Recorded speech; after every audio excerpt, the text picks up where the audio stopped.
What's up, Amakhosi Network? Welcome to the channel. So there isn't much Kaizer Chiefs news, but there's interesting news with our young players that have been participating with under 20, Amajimbos, Amajita, the under 20. So I'm going to give you an update on that and the players that are very good that I've seen there. But before we get into that, please like, comment, and subscribe, guys. You know what time it is, Baba. August is almost here. Become a member, get a chance to win a skipper.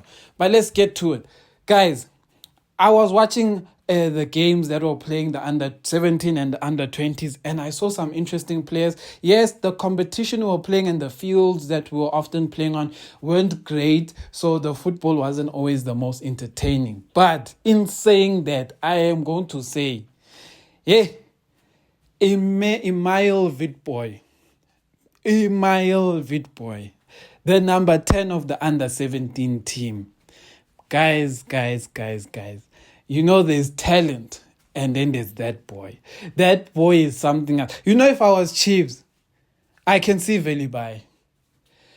Go and break the bank for that boy, gents. Like that boy, go and break the bank for that boy. You know what, Vilakazi can sit down. If you're talking about a real diamond, a diamondondo, yes, this guy is the one. Emile Witbooi, you know, this guy was at Kaizer Chiefs. You know what's scary about seeing that boy and how talented he is the fact that this boy used to be part of our academy before he went to the School of Excellence or somewhere, one of those schools. I can't remember if it's the Transnet or which one, but he was at School of Excellence. This boy used to be in Kaizer Chiefs Academy. I don't know at what time and at what point and how long he played, but I remember him being at Naturena, being part of the Kaizer Chiefs team. It's that guy he's the son of a former Sundowns and Cape Town Spurs, Cape Town City and actually Cape Town Spurs. Oh, is it Ralani? Yeah, Bradley Ralani. Yeah. So that boy is so crazy good. I don't know. Like, all I can say is this, guys. If that boy goes overseas, as soon as he turns 18, I think he's good enough to play for teams like Barcelona. He's good enough to play for teams like Real Madrid. He is just that good. And you know what? I think he's around what now? I think he might be turning 17 or he's still 16, 17, going to 17 maybe. But outside that boy and start playing him professional now. It's like signing a Lamal of Barcelona. But anyway, that's one. The other one is a centre back that I saw. His name is Poison. I liked how that boy commands the defense. I would sign that boy as well. I think he has a great future. And when I sign these players, don't think of me saying sign them and put them in the DDC and all of that. I'd sign them because they look like they are ready for pro football. Like, you will be wasting their time if you still want to take them to DDC. Yes, they can play most of their football in DDC sharp, but I would be actually putting them on bench for the senior team to play them, and then on the weekends where we're not playing, take them to DDC to play.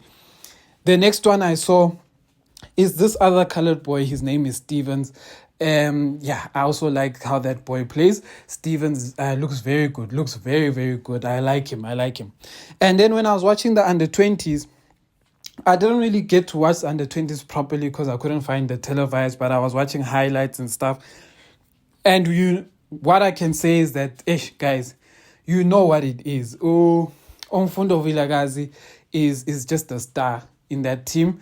Siyabonga Mabena is a star. He's from Sundowns, and those are the stars, the ones we know. But Mfundo actually did well. Mfundo Vilakazi proved what he is. Mfundo Vilakazi scored 2 goals. I think at one point he did lay an assist, if I'm not mistaken. But Mfundo Vilakazi had a good outing. But the thing about watching highlights and stuff like that is that I don't really get to assess the players' movements, the players off the ball, because we were playing a Lesotho who don't have as many talented players. So you want to see if they were doing the basics right, if they were taking on players right, making the right decisions, stuff like that.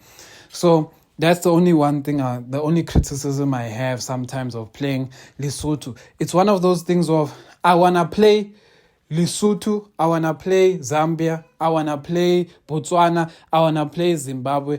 I want to play them all in order to test. Playing Lesotho alone is not good enough in my books. I need to know Zimbabwe always plays the under-20s in Pro League, so those are the good tests. And Zambia, same. Zambia, if you are 16, you are good enough to play in the league. So imagine those guys if you reverse them now. Better tests for our boys. But other than that, I wanted to say, this thing of us chasing above Vilakazi, who people want to outprice them. There are some players out there who are worth more than Vilakazi and they haven't even seen the PSL. So sometimes, you know what, I won't complain if Chiefs sign Vilakazi, but I also won't cry if they don't. Even if he does become the greatest player to play in the PSL. But sometimes you just need to stand your ground and not be disrespected as a big team when people are forcing you to play money that you don't think is the right money. Because I think we've seen that and how that turns out for teams like Manchester United, where teams are forcing Manchester to buy players for large sums of money, and then that player becomes a flop of note. And yeah, so anyway, Amakhosi for life.